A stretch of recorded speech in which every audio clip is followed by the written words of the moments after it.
Anime की शुरुआत होती है जब नोआ अराराट अपनी आंखें खोलता है। उसे बिल्कुल समझ नहीं आता कि वो कहाँ है। उसके सामने एक महिला मुस्कुरा रही होती है और उसे महसूस होता है कि यही उसकी माँ है। लेकिन उसे कुछ अजीब लगता है क्योंकि उसे याद है कि उसकी असली माँ ऐसी नहीं थी। जब वह अपना हाथ उठाने की कोशिश करता है तो देखकर हैरान रह जाता है कि उसका हाथ एक छोटे बच्चे का है और वह ठीक से हिल भी नहीं पा रहा। उसे समझ नहीं आता कि आखिर उसके साथ क्या हुआ है। तभी उसके सामने उसके स्टैट्स दिखाई देते हैं। वह देखता है कि उसका लेवल फिर से 1 हो गया है और उसके पास कोई नेम भी नहीं है। उसी समय उसकी माँ सामने खड़े एक बूढ़े आदमी को योर मैजेस्टी कहकर संबोधित करती है। ये सुनकर नोआ समझ जाता है कि वह आदमी शायद सम्राट है। सम्राट उसका नाम नोआ अराराट रखता है और उसे 13वीं इंपीरियल प्रिंस की उपाधि देता है। ये सुनकर नोआ चौंक जाता है क्योंकि इंपीरियल प्रिंस की उपाधि केवल सम्राट के बेटों को मिलती है। यानी इस नई जिंदगी में वह सबसे ऊंचे दर्जे के राजघराने में पैदा हुआ है। इसके बाद सम्राट पूछता है कि नोआ की एफिनिटी क्या है। उसका सेवक क्रूज जवाब देता है कि उसकी वाटर एफिनिटी है। ये सुनकर सम्राट फैसला करता है कि जन्म के उपहार के रूप में उसे अल्मीरिया नाम का एक क्षेत्र दिया जाएगा जहां वाटर क्लैन के ज्यादातर लोग रहते हैं। जैसे ही सम्राट ये घोषणा करता है, नोआ अपने स्टैट्स में बदलाव देखता है। उसकी वाटर एफिनिटी अब E+S दिखाई देने लगती है। वह पूरी तरह उलझ जाता है क्योंकि उसने पहले कभी ऐसे वैल्यूज नहीं देखे थे। इसके बाद सम्राट क्रूज को नोआ के स्किल्स दिखाने का आदेश देता है। क्रूज उस पर एक एन्चांटमेंट इस्तेमाल करता है जिससे कमरे में मौजूद सभी लोगों को नोआ के स्टैट्स दिखाई देने लगते हैं। नोआ हैरान रह जाता है क्योंकि दूसरों को उसकी वाटर एफिनिटी SS दिखाई देती है जबकि उसे अब भी E+S ही दिख रहा होता है। उसकी माँ कहती है कि उसकी शक्ति जन्म के समय से कहीं ज्यादा बढ़ चुकी है। क्रूज बताता है कि इसका मतलब है कि नोआ पहले ही अवेकन हो चुका है। कमरे में मौजूद सभी लोग सदमे में पड़ जाते हैं क्योंकि इतनी छोटी उम्र में किसी बच्चे का SS रैंक तक पहुंचना आज तक किसी ने नहीं देखा था। नोआ बस इतना समझ पाता है कि उसे एक नई जिंदगी मिली है और इस बार उसका पुनर्जन्म एक शाही परिवार में हुआ है। मिर्ज एम्पायर एक शक्तिशाली योद्धाओं का साम्राज्य है जो ऊंचे ऊंचे पहाड़ों के बीच बसा हुआ है। इसकी राजधानी एक विशाल मैदान में स्थित है। ये साम्राज्य अपनी समृद्धि के स्वर्ण युग में है जहां दौलत लगातार बढ़ती जा रही है और उसी के साथ इसकी संस्कृति भी खूब फल फूल रही है। इस साम्राज्य का सम्राट 10 से भी ज्यादा बेटों का पिता है जिन्हें इंपीरियल प्रिंसेस कहा जाता है। पूरे साम्राज्य के लोग उन्हें सबसे प्रतिष्ठित और सम्मानित राजकुमार मानते हैं। पुनर्जन्म के 6 साल बाद अब नोआ 6 साल का हो चुका है और इस दौरान उसे एक बहुत बड़ा रहस्य पता चलता है। असल में हर इंसान उसके स्टैट्स अलग अलग तरीके से देखता है। दूसरों को उसकी वाटर एफिनिटी SS दिखाई देती है लेकिन उसे खुद E+S दिखाई देता है। कुछ समय तक सोचने के बाद उसे समझ आता है कि उसके स्टैट्स में दिखाई देने वाला S उसके अधीन रहने वाले लोगों द्वारा मिला हुआ बोनस है। उदाहरण के लिए उसकी वाटर एफिनिटी के आगे जो S जुड़ा है वह उसे जन्म के समय मिले अल्मेरिया क्षेत्र की वजह से मिला है। वहीं बाकी बोनस उसके नौकरानियों और दूसरे अधीनस्थों से आए हैं। यानी जितने ज्यादा वफादार सबऑर्डिनेट उसके साथ जुड़ेंगे वह उतना ही ज्यादा शक्तिशाली होता जाएगा। सबसे हैरान करने वाली बात यह थी कि उसका लेवल बढ़ने की कोई सीमा ही नहीं थी। तैयार होने के बाद नोआ अपने कमरे से बाहर निकलता है। महल की नौकरानियां उसकी तारीफ करते नहीं थकती। उनकी नजर में 6 साल का कोई भी बच्चा शरारती होना चाहिए, लेकिन नोआ हमेशा शांत, समझदार और गंभीर रहता है। फिर भी नोआ जानता है कि 6 साल के शरीर की अपनी सीमाएं होती हैं। नाश्ते के दौरान खूबसूरत नौकरानी एवेलिन, जो मेहमानों की सेवा संभालती है, उसे बताती है कि क्राउन प्रिंस और 4th प्रिंस उससे मिलने आए हैं। उन्होंने कहा है कि नोआ आराम से नाश्ता खत्म करके आए, लेकिन नोआ अच्छी तरह जानता है कि क्राउन प्रिंस को इंतजार करवाना ठीक नहीं होगा, इसलिए वह तुरंत खाना छोड़ देता है और एवेलिन से उसे वहीं ले चलने के लिए कहता है। उनके सामने पहुंचकर नोआ आदरपूर्वक घुटनों के बल बैठकर प्रणाम करता है। वह पहली बार एल्बर्ट अरारट से मिलता है जो 29 साल का है और साम्राज्य का क्राउन प्रिंस है। साथ ही वहां 4th प्रिंस हेनरी अरारट भी मौजूद होता है। हेनरी मुस्कुराते हुए कहता है कि नोआ हमेशा की तरह बेहद शिष्ट है और भविष्य में एक बेहतरीन चांसलर बनेगा। नोआ विनम्रता से जवाब देता है कि वह पूरी कोशिश करेगा। तभी एल्बर्ट कहता है कि आज वे उसके लिए एक खास तोहफा लाए हैं। वह 2 बार ताली बजाता है। अचानक दरवाजा खुलता है और उसके साथ ही एक बेहद डरावनी काली आभा पूरे कमरे में फैल जाती है। एक आदमी बड़ी मुश्किल से ताबूत जैसी दिखने वाली एक भारी पेटी अंदर लाता है और जमीन पर रख देता है। एल्बर्ट उसे खोलने का आदेश देता है। जैसे ही पेटी खुलती है, नोआ के कानों में अनगिनत लोगों की दर्द भरी चीखें गूंजने लगती हैं। उसे ऐसा महसूस होता है जैसे अनगिनत लोग निराशा में क्राउन प्रिंस से अपनी जान बचाने की भीख मांग रहे हों। ये सारी भयावह आभा उस तलवार से निकल रही थी जो उस पेटी के अंदर रखी हुई थी। एल्बर्ट शांत स्वर में नोआ से कहता है कि वह तलवार उठा ले। नोआ जानता है कि क्राउन प्रिंस का दिया हुआ तोहफा ठुकराना नामुमकिन है, इसलिए वह दोनों हाथों से तलवार उठाने की कोशिश करता है। तलवार बेहद भारी होने के बावजूद वह उसे उठा लेता है। अल्बर्ट ये देखकर प्रभावित होता है, लेकिन हैरान नहीं। वह बताता है कि इस तलवार का नाम लेवायथन है, ये वाटर मैजिक सोर्ड है और पूरे साम्राज्य की सबसे शक्तिशाली तलवार मानी जाती है। अब तक लगभग 120 लोग इसे अपना बनाने की कोशिश करते हुए अपनी जान गंवा चुके हैं। ये सुनते ही नोआ के हाथ कांपने लगते हैं और तलवार लगभग उसके हाथ से छूट जाती है। हेनरी उसे शांत करते हुए बताता है कि जिसे यह तलवार स्वीकार नहीं करती, वह उसे छूते ही इसके कर्स से मर जाता है। एल्बर्ट आगे कहता है कि ज्यादातर लोगों के लिए तो सिर्फ इस तलवार की पेटी उठाना भी असहनीय होता है, लेकिन लगता है कि एसएस वाटर अफिनिटी वाला इंसान इसे आसानी से संभाल सकता है। इसके बाद वह नोआ का धन्यवाद करता है और वहां से चला जाता है। जाते जाते कहता है कि आज का ये प्रदर्शन उसके लिए काफी उपयोगी रहा। तभी नोआ समझ जाता है कि चालाक क्राउन प्रिंस ने उसे तोहफा नहीं दिया था, बल्कि उसकी परीक्षा ली थी। उसे अंदर ही अंदर बहुत गुस्सा आता है, लेकिन वह जानता है कि अगर उसने कुछ भी कहा तो उसकी मौत तय है। महल से बाहर निकलने के बाद हेनरी अल्बर्ट से पूछता है कि क्या इतना कीमती हथियार नोआ को देना सही फैसला था। एल्बर्ट मुस्कुराकर जवाब देता है कि लेवियथन जैसे हथियार का असली मालिक नोआ जैसा प्रतिभाशाली इंसान ही हो सकता है, और क्योंकि नोआ इतना असाधारण है, इसलिए समय आने पर उसे अपने ही पाले हुए जानवर के काटने का दर्द भी महसूस करना चाहिए। उसी रात नोआ देखता है कि उसकी निजी नौकरानी जोई कुछ परेशान दिखाई दे रही है। वह उससे पूछता है कि आखिर बात क्या है। पहले तो जोई बात टालने की कोशिश करती है, लेकिन नोआ के जोर देने पर वह घुटनों के बल बैठ जाती है और सच बता देती है। वह कहती है कि वह कुछ दिनों की छुट्टी चाहती है। नोआ कारण पूछता है। जोई बताती है कि हाल ही में उसके गांव में भयंकर बाढ़ आई थी। उसका पुश्तैनी खेत पूरी तरह बर्बाद हो गया और उसकी मां, जो अकेली रहती है, अब बेरोजगार हो चुकी है। इतना ही नहीं, उसके रिश्तेदार सलाह दे रहे हैं कि उसकी मां रेड लाइट डिस्ट्रिक्ट में काम करे। उनका कहना है कि एक राजकुमार की नौकरानी होने की वजह से वह खुद को बेचकर अच्छी कमाई कर सकती है। ये सुनते ही नोआ उसे आगे बोलने से रोक देता है। वह तुरंत फैसला करता है कि जोई की मां अब महल में काम करेगी। वह उसे पीछे वाले गेट की देखरेख की जिम्मेदारी देगा और हर महीने 10 रैन की तनख्वाह देगा। ये सुनकर जोए पूरी तरह हैरान रह जाती है। ऐसी नौकरी के बारे में उसने पहले कभी नहीं सुना था, और इतनी बड़ी तनख्वाह किसी साधारण कर्मचारी को कभी नहीं मिलती थी। नोआ आगे कहता है कि राजधानी के पश्चिमी इलाके में एक खाली मकान पड़ा है। अब से जोई और उसकी मां वहीं रहेंगी और उस घर का इस्तेमाल बिना किसी किराए के कर सकती हैं। नोआ की बात सुनते ही जोई की आंखों से आंसू बहने लगते हैं। वह उसकी इस मदद के लिए दिल से आभारी हो जाती है। नोआ बस इतना कहता है कि वह अपने काम पर ध्यान दे, क्योंकि अगर उसके महल की कोई नौकरानी रेड लाइट डिस्ट्रिक्ट में काम करने लगी तो इससे 13वीं प्रिंस की प्रतिष्ठा पर दाग लगेगा। उसके लिए जो सिर्फ एक नौकरानी नहीं, बल्कि उसकी आजीवन सर्वेंट है, और जब तक वह जिंदा है उसकी जिम्मेदारी नोआ की है। ये फैसला करने के बाद नोआ अपने बटर डायलन को बुलाता है और पूछता है कि क्या उसे 200 में आई बांट के बारे में पहले से पता था। डायलन जवाब देता है कि उसे इसकी जानकारी थी। तुरंत नोआ उसे आदेश देता है कि 200 में जितनी ज्यादा जमीन खरीदी जा सके खरीद ली जाए। ये सुनकर डिलन और जोए दोनों हैरान रह जाते हैं। तब नोआ समझाता है कि जिन लोगों की रोजी रोटी बाढ़ में बर्बाद हो गई है, उन्हें जल्द ही कुछ लालची लोग बेहद कम कीमत पर उनकी जमीन बेचने के लिए मजबूर करेंगे। इसलिए उन लोगों को ठगे जाने से पहले उनकी जमीन सुरक्षित करना जरूरी है। डिलन उसकी दूरदर्शिता देखकर दंग रह जाता है। वह कहता है कि इतनी छोटी उम्र में बिना कभी ऐसी घटना का सामना किए नोआ ने जिस तरह भविष्य के बारे में सोचा है वह अविश्वसनीय है। अंदर ही अंदर नोआ जानता है कि पिछले जन्म में वह ऐसी घटनाएं बहुत बार देख चुका है, लेकिन वह यह सच किसी को नहीं बता सकता।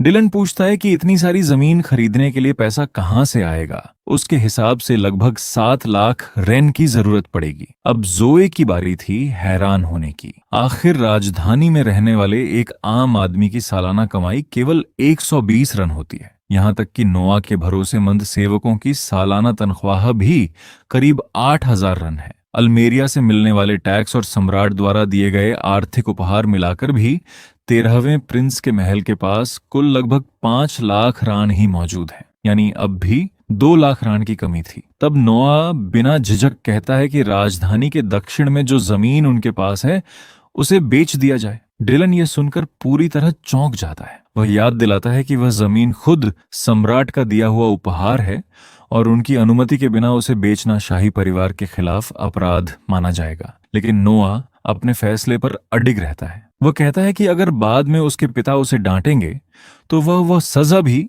स्वीकार कर लेगा। डिलन और जोए दोनों उसे फैसला बदलने के लिए मनाने की कोशिश करते हैं, लेकिन नोआ शांत स्वर में कहता है कि नोबल्स के साथ सिर्फ अधिकार नहीं बल्कि जिम्मेदारियां भी आती हैं। अगर ज्यादा लोगों की खुशी के लिए किसी एक नोबल को खुद का बलिदान देना पड़े तो उसे पीछे नहीं हटना चाहिए। दूसरों के लिए खुद को कुर्बान करना भी एक नोबल होने का विशेष अधिकार है। ये सुनकर डायलन उसके फैसले से प्रभावित हो जाता है और उसके आदेश का पालन करने के लिए तैयार हो जाता है। लेकिन जाने से पहले वह नोआ का दिल से धन्यवाद करता है। तभी नोआ को याद आता है कि डिलन भी उसी डोसो इलाके से आता है। अब उसे समझ आ जाता है कि डिलन इतना भावुक क्यों हो गया था। अगले दिन जोई यात्रा की सारी तैयारियां पूरी कर रही होती हैं। तभी 4th प्रिंस हेनरी अराराट वहां पहुंच जाता है। नोआ और उसकी सभी नौकरानियां तुरंत सम्मान में घुटनों के बल बैठ जाती हैं। हेनरी मुस्कुराकर पूछता है कि वो कहां जा रहा है। नोआ बताता है कि वो बाढ़ग्रस्त 200 में जमीन खरीदने जा रहा है और वहां की स्थिति खुद अपनी आंखों से देखना चाहता है। तभी हेनरी की नजर उस गाड़ी पर पड़ती है जिसमें लेवियाथन वाली ताबूत जैसी पेटी रखी हुई थी। वह नोआ को अकेले में बुलाकर पूछता है कि क्या वह उस तलवार का इस्तेमाल करने वाला है। नोआ सिर हिलाकर मना कर देता है। वह कहता है कि पहली बार तलवार देखने पर उसे उसके अंदर कोई अजीब शक्ति महसूस हुई थी, लेकिन उसके बाद से उसे कुछ महसूस नहीं हुआ, इसलिए वह सिर्फ एक परीक्षण के तौर पर उसे अपने साथ ले जा रहा है। हेनरी बताता है कि ऑल्बर्ट की अजीब बातों के बाद उसने उस तलवार के बारे में जांच करवाई थी। उसे पता चला कि लिवेथन की अपनी इच्छा है। वो केवल उसी इंसान की बात मानती है जिसे वे अपना असली मालिक स्वीकार करती है। ये सुनते ही नोआ को सब समझ आ जाता है। जब उसने पहली बार तलवार देखी थी तब उसे जो दर्द, निराशा और चीखें महसूस हुई थीं, उनका कारण यही था। वह तलवार बिल्कुल एक पागल और खूंखार जंगली कुत्ते की तरह है। हेनरी उसे चेतावनी देता है कि वह तलवार साथ रखना चाहे तो रख सकता है, लेकिन जब तक वह उसे पूरी तरह स्वीकार न कर ले, उसका इस्तेमाल करने की गलती बिल्कुल ना करे, वरना उसकी मौत तय होगी। इतनी चेतावनी मिलने के बाद नोआ अपने अधीनस्थों के साथ 200 के लिए रवाना हो जाता है। कुछ ही समय बाद वे बाढ़ से तबाह हुए 200 पहुंच जाते हैं। चारों तरफ बर्बादी का मंजर देखकर नोआ तुरंत डिलन को सरकारी कार्यालय जाने का आदेश देता है।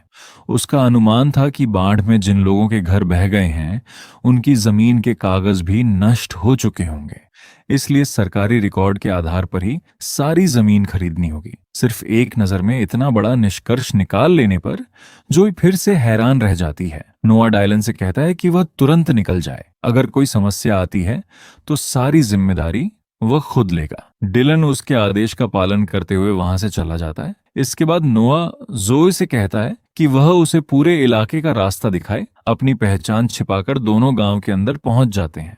नोआ एक नजर में समझ जाता है कि खेतों में लगी जड़ वाली सारी फसलें सड़ना शुरू हो चुकी हैं, यानी इस साल यहाँ कोई फसल नहीं उगने वाली। जो उसे आगे जाने से रोकने की कोशिश करती है, वह कहती है कि यहाँ आना बहुत खतरनाक है और एक राजकुमार को इतनी दूर आने की जरूरत नहीं। लेकिन नोआ मुस्कुराकर कहता है कि अगर वह उसे रोकेगी तो वह रात में अकेले ही निकल आएगा। जोई कुछ कह पाती उससे पहले ही दूर से शोर सुनाई देता है। पूरा गांव एक जगह इकट्ठा होने लगता है। जोई बताती है कि साम्राज्य की तरफ से राहत का खाना बांटा जा रहा है। दोनों भी आम लोगों की तरह लाइन में लग जाते हैं ताकि खाने की गुणवत्ता खुद देख सकें। लेकिन खाना देखते ही नोआ समझ जाता है कि सब कुछ गड़बड़ है। वह सिर्फ फीका उबला हुआ पानी जैसा था। इतना ही नहीं, उसका स्वाद भी बेहद खराब था क्योंकि खाना पहले ही सड़ चुका था। नोआ यकीन नहीं कर पाता कि लोगों को ऐसा खाना खिलाया जा रहा है। तभी एक बूढ़ा आदमी कहता है कि कम से कम उन्हें खाने को कुछ तो मिल रहा है, इसलिए शिकायत करने की बजाय उन्हें भगवान का शुक्रिया अदा करना चाहिए। लेकिन नोआ मानने को तैयार नहीं होता। उसके लिए आपदा पीड़ितों को ऐसा सड़ा हुआ खाना खिलाना बिल्कुल अस्वीकार्य था। उसी समय इलाके का स्थानीय अधिकारी लॉर्ड गेराल निरीक्षण करने वहां पहुंचता है। नोआ चुपचाप उसे देखने लगता है। गेराल खाने के बड़े बर्तन को देखता है। खाना साफ तौर पर सड़ा हुआ था। उसकी बदबू दूर तक फैल रही थी। फिर भी वह बिना शर्म के कह देता है कि सब कुछ बिल्कुल ठीक है। रसोइया हंसते हुए उसका धन्यवाद करता है और कहता है कि उसके लिए खास खाना पहले ही हवेली में तैयार रखा गया है। जेरल संतुष्ट होकर जाने ही वाला होता है कि तभी नोआ उसके सामने आकर खड़ा हो जाता है। वह सीधे पूछता है, क्या इस घटिया खाने के बदले तुम्हें रिश्वत मिल रही है? जेरल उसकी बात सुनकर जोर से हंस पड़ता है। वो कहता है कि इतना छोटा बच्चा होकर भी बड़ी बड़ी बातें करता है। उसके मुताबिक राहत का काम करना आसान नहीं है, इसलिए मेहनत के बदले थोड़ा बहुत फायदा उठा लेना उनका अधिकार है। जेरल और उसके सैनिक जोर जोर से हंसने लगते हैं, लेकिन नोआ शांत आवाज में कहता है कि उसे बच्चा समझकर नीचा दिखाना बंद करे। आपदा पीड़ितों के लिए भेजे गए राशन से पैसा कमाना एक गंभीर अपराध है। अब जेरल का धैर्य जवाब देने लगता है। वह अपनी तलवार निकालकर नोआ को धमकाता है। वह कहता है कि उसका अपमान करना इस पूरे इलाके के शासक रोवण का अपमान करने के बराबर है। लेकिन नोआ उसकी बात बीच में ही काट देता है। वह कहता है कि ताकतवर लोगों की खुशामद करने के लिए कमजोर लोगों पर अत्याचार करना कभी स्वीकार नहीं किया जाएगा। फिर नोआ उसकी आंखों में देखते हुए पूछता है, क्या तुम अपनी सजा सुनना चाहोगे? जेरल कुछ बोल पाता उससे पहले ही नोआ ठंडी आवाज में फैसला सुना देता है, तुम्हारी सजा मौत है। जैसे ही नोआ मौत की सजा सुनाता है, लेवियाथन अपने आप उड़कर सीधे उसके हाथ में आ जाती है। तलवार को पकड़ते ही नोआ उसके अंदर छिपी असली ताकत को महसूस कर लेता है, लेकिन वह जरा भी नहीं घबराता। वह शांत स्वर में कहता है, ताकतवर लोग अपनी शक्ति सिर्फ कमजोरों के सामने दिखाते हैं क्योंकि उन्हें हमेशा अपने से भी ज्यादा ताकतवर किसी इंसान का डर रहता है। नोआ की ये बात सुनते ही लेवियाथन गुस्से से कांपने लगती है। तब नोआ तलवार से कहता है, अगर तुम्हें जन्म से इतनी ताकत मिली है तो उस ताकत का इस्तेमाल लोगों की रक्षा के लिए होना चाहिए। यही एक नोबल होने का सबसे बड़ा अधिकार और कर्तव्य है। इसके बाद नोआ मजबूती से लेवियाथन को पकड़कर आदेश देता है, अब से मेरी आज्ञा मानो। उसी पल लेवियाथन उसे अपना मालिक स्वीकार कर लेती है। तलवार पर अधिकार मिलते ही नोआ बिना एक पल गंवाए सीधा वार करता है। एक ही झटके में गेराल्ड का सिर उसके धड़ से अलग होकर जमीन पर गिर जाता है। अपने अधिकारी की मौत देखकर उसके सारे सैनिक नोआ पर टूट पड़ते हैं। नोआ खुद को बचाने के लिए बस एक बार तलवार घुमाता है, लेकिन लेवियाथन उसकी उम्मीद से कहीं ज्यादा शक्ति छोड़ देती है। पल भर में जमीन फट जाती है और वहां एक इतना गहरा गड्ढा बन जाता है कि उसका तल तक दिखाई नहीं देता। ये देखकर नोआ भी समझ जाता है कि लेवियाथन सचमुच एक पागल हथियार है। गेराल्ड के सैनिक डर के मारे कांपने लगते हैं। वे तुरंत वहां से भागकर पूरे इलाके के शासक के पास मदद मांगने पहुंच जाते हैं। कुछ ही देर बाद रोवन ग्रीन, जो 200 का शासक और नाइट कैप्टन है, वहां पहुंचता है। नोआ को देखते ही वह तुरंत पहचान लेता है कि उसके सामने 13वां प्रिंस खड़ा है। बिना एक पल गंवाए रोवन घुटनों के बल बैठ जाता है और देर से पहचान पाने के लिए माफी मांगता है। वह अपना परिचय देते हुए बताता है कि हाल ही में उसे इस क्षेत्र की सुरक्षा की जिम्मेदारी सौंपी गई है और वह प्रिंस हेनरी के घराने का अधीनस्थ है। आसपास खड़े लोग आपस में फुसफुसाने लगते हैं। तब रोवन ऊंची आवाज में सबको डांटते हुए कहता है कि उनके सामने 13वां प्रिंस नोआ अरारत मौजूद है। ये सुनते ही वहां मौजूद सभी लोग तुरंत घुटनों के बल बैठकर नोआ को सम्मान देते हैं। इसके बाद नोआ रोवन को बताता है कि राहत का खाना बांटने वाले लोग रिश्वत लेकर घटिया और सड़ा हुआ खाना लोगों में बांट रहे थे। मुख्य अपराधी को वह पहले ही मौत की सजा दे चुका है। अब उसके बाकी साथियों को उनके अपराध के अनुसार सजा देना रोवन की जिम्मेदारी है। फिर नोआ आदेश देता है कि राहत का खाना दोबारा बनाया जाए और इस बार सूप इतना गाढ़ा होना चाहिए कि उसमें चम्मच सीधा खड़ा कर दिया जाए। फिर भी वह गिरे नहीं रोवण बिना किसी हिचकिचाहट के आदेश स्वीकार कर लेता है। वह कहता है कि चाहे उसकी जान ही क्यों न चली जाए, वह नोआ का आदेश हर हाल में पूरा करेगा। वहीं मौजूद वही बूढ़ा आदमी जिसने पहले लोगों को शिकायत न करने की सलाह दी थी, ये सब सुनकर भावुक हो जाता है। उसे पहली बार भरोसा होता है कि अब उन्हें सचमुच अच्छा खाना मिलेगा। ये खबर पूरे डोसो में आग की तरह फैल जाती है। गांव के सभी लोग नोआ के प्रति गहरी श्रद्धा और सम्मान महसूस करने लगते हैं। कुछ समय बाद प्रिंस अल्बर्ट के एक सेवक उसे 200 में हुई पूरी घटना की जानकारी देता है। ये सुनकर अल्बर्ट हैरान रह जाता है। नोआ सिर्फ लेवियाथन के कर्ज से बचा ही नहीं, बल्कि उसने उस पागल तलवार को अपना अधीन भी बना लिया। अब अल्बर्ट को यकीन हो जाता है कि नोआ उसकी उम्मीदों से भी कहीं ज्यादा उपयोगी साबित हो सकता है। कुछ समय बाद नोआ को सम्राट का बुलावा आता है। उसे पहले से ही अंदाजा था कि उसे डांट पड़ने वाली है। जैसे ही वह सम्राट के सामने पहुंचता है, सम्राट कहता है कि उसे सारी रिपोर्ट मिल चुकी है। उसे पता है कि नोआ ने उसकी दी हुई जमीन बेच दी और उसकी जगह पूरा का पूरा गांव खरीद लिया। नोआ पहले से ही डांट खाने के लिए तैयार होकर आया था, लेकिन उसकी उम्मीद के बिल्कुल उलट सम्राट उसे धन्यवाद देता है। वह कहता है कि नोआ की वजह से बाढ़ के बाद होने वाली ठगी और भ्रष्टाचार की बड़ी समस्या पैदा ही नहीं हुई। अगर प्राकृतिक आपदा के बाद इंसानों द्वारा पैदा की गई नई मुसीबत भी खड़ी हो जाती, तो पूरे साम्राज्य को उसे संभालने के लिए भारी संसाधन खर्च करने पड़ते। सम्राट उससे पूछता है कि उसे यह सब पहले से कैसे पता था। नोआ जवाब देता है कि यह सिर्फ एक संयोग था। उसकी एक नौकरानी उसी गांव की रहने वाली है, इसलिए उसे समय रहते सारी जानकारी मिल गई। सम्राट मुस्कुराकर कहता है कि शायद किस्मत भी उसका साथ दे रही थी। आखिर उसी गांव में उसने लेवियाथन जैसी वाटर मैजिक स्वॉर्ड पर भी अधिकार हासिल किया। इसके बाद सम्राट कहता है कि काफी समय हो गया है, इसलिए वह दोबारा नोआ के स्टैट्स देखना चाहता है। क्रूज फिर से अपना एन्चेंटमेंट इस्तेमाल करता है। जैसे ही स्टैट्स सामने आते हैं, नोआ एक और बड़ा रहस्य समझ जाता है। अब तक वह सोचता था कि सिर्फ इंसानी सबोनॉर्डिनेट्स ही उसके स्टैट्स बढ़ाते हैं, लेकिन अब उसे पता चलता है कि लेवियाथन भी उसके अधीनस्थों में गिनी जा रही है। दूसरों को उसकी वाटर अफिनिटी SSS दिखाई देती है, लेकिन नोआ की नजरों में वही E+SS दिखाई देता है। ये देखकर सम्राट बेहद प्रभावित होता है। वह नोआ से कहता है कि आगे भी अपनी प्रतिभा से साम्राज्य की सेवा करता रहे। कुछ समय बाद मिर्ज एम्पायर की राजधानी पूरे साम्राज्य का प्रशासनिक, सांस्कृतिक और आर्थिक केंद्र मानी जाती है। इतनी समृद्ध होने की वजह से लोग उसे दुनिया का सबसे समृद्ध शहर कहने लगे हैं। एक दिन नोआ उस राजधानी की मशहूर रेड स्ट्रीट जाने का फैसला करता है। उसे यूनिक्स से पता चला था कि वहां एक बेहद लोकप्रिय गायिका गाती है। अपने गांव की मदद के दौरान बेहतरीन काम करने के इनाम के तौर पर उसने जोए को और जिम्मेदारियां दी थीं। अब वही जोए उसके साथ चल रही थी। नोआ मानता है कि जोए हर छोटे से छोटे काम को भी पूरी ईमानदारी और सावधानी से करती है, यानी अब वह पूरी तरह भरोसेमंद बन चुकी है। जैसे ही दोनों वहां पहुंचते हैं, नोआ की नजर मंच पर गा रही एक लड़की पर पड़ती है। उसका नाम एलिस था। उसकी आवाज सुनते ही नोआ थोड़ा चौंक जाता है। वह सोचता है कि उसकी गायकी बुरी नहीं है, हालांकि उसकी टेक्निक में अभी सुधार की काफी गुंजाइश है, लेकिन वह पूरे दिल से गा रही है और अपने काम को पूरी गंभीरता से लेती है। यही बात नोआ को सबसे ज्यादा पसंद आती है। वह आराम से उसका प्रदर्शन देख ही रहा होता है कि अचानक कुछ गुंडे वहां पहुंच जाते हैं। वे सीधे एलिस के पास जाकर पूछते हैं कि वह इस जगह पर गाकर अपना समय क्यों बर्बाद कर रही है।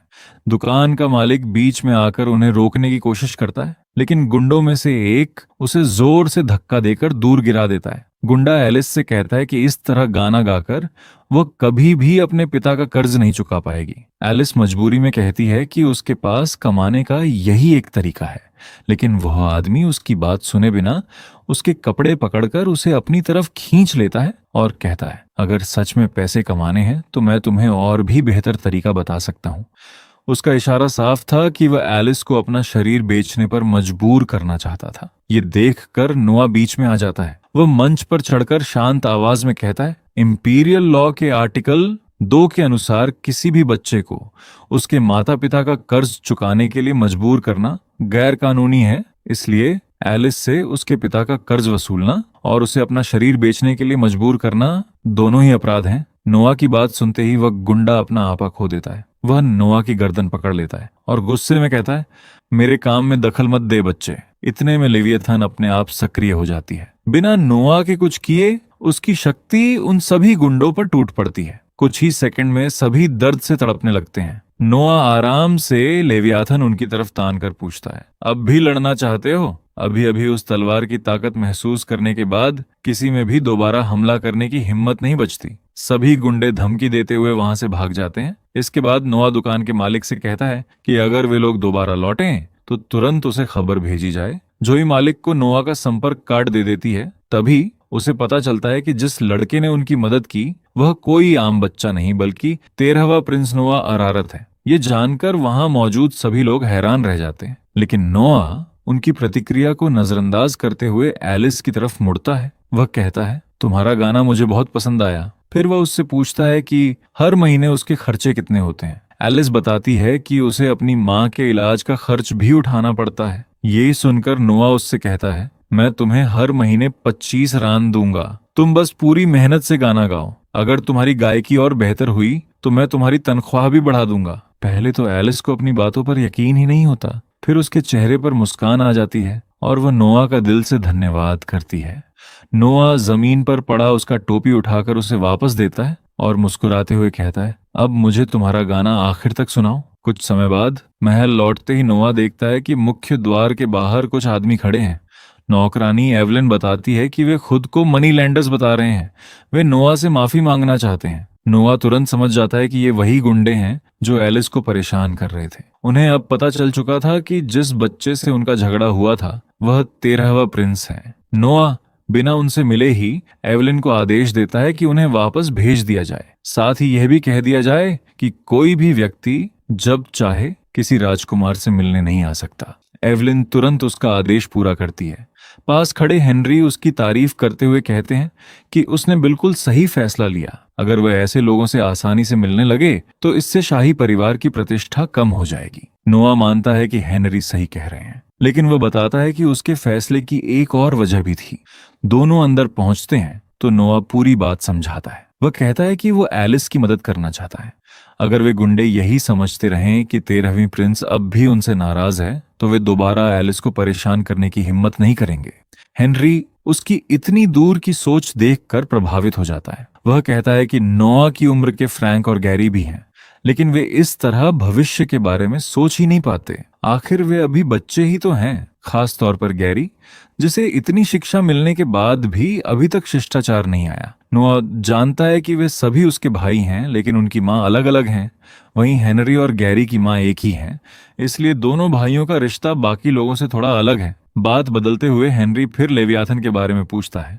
उसे लगता है कि नोआ अब उस तलवार पर पूरी तरह अधिकार पा चुका है। नोआ मुस्कुराकर कहता है कि इसमें हेनरी का भी योगदान है। अगर हेनरी उसे यह न बताता कि लेवियाथन की अपनी इच्छा है तो शायद वह कभी उसे समझ ही नहीं पाता। फिर हेनरी एक और सवाल पूछता है, इतनी विशाल तलवार नोआ हर समय अपने साथ कैसे रखता है? नोआ मुस्कुराता है और कहता है, असल में तलवार हमेशा इतनी बड़ी नहीं रहती। इतना कहकर वह अपना हाथ आगे बढ़ाता है। अगले ही पल लेवियाथन अचानक उसके हाथ में प्रकट हो जाती है। हेनरी अपनी कुर्सी से उछल पड़ता है। वह पूरी तरह चौंक जाता है। नोआ समझाता है कि तलवार अभी तक उसकी आस्तीन के अंदर छिपी हुई थी। फिर वह सबके सामने लेवियाथन को एक छोटी सी तलवार में बदल देता है। वो कहता है कि इसी रूप में वह हमेशा उसे अपनी आस्तीन में रखता है। जब हेनरी पूछता है कि उसे यह तरीका कैसे पता चला तो नोआ जवाब देता है, लेवियाथन ने खुद मुझे यह सिखाया। यह सुनकर हेनरी कुछ पल के लिए बिल्कुल चुप हो जाता है।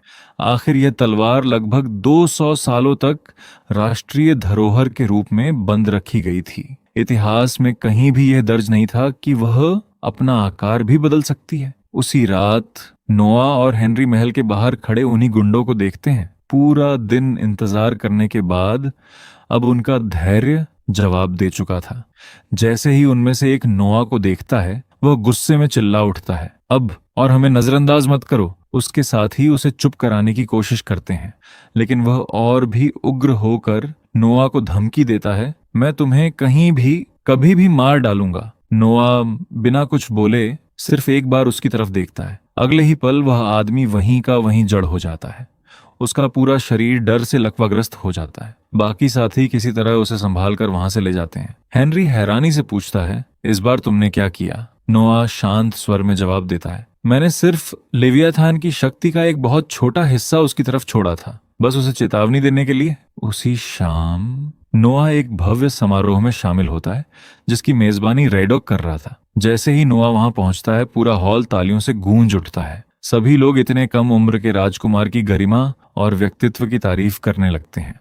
रेडॉक की नजर नोआ की कमर पर टंगी छोटी तलवार पर पड़ती है। वह उत्सुकता से पूछता है कि यह क्या है। नोआ बिना किसी झिझक के जवाब देता है, यह मुझे क्राउन प्रिंस की तरफ से मिला उपहार है। इसका नाम लेवायथन है।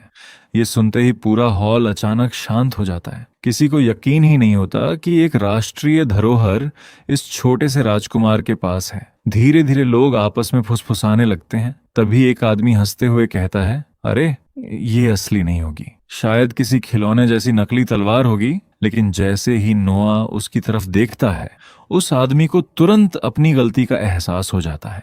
वह घबराकर अपनी बात बदलने की कोशिश करता है, लेकिन अब बहुत देर हो चुकी थी। उसकी बात सुनकर लेवियाथन नाराज हो जाती है। अगले ही पल वह अपनी शक्ति का एक छोटा सा हिस्सा बाहर छोड़ देती है। पूरे हॉल में एक भयानक काली आभा फैल जाती है और माहौल पल भर में डरावना हो उठता है।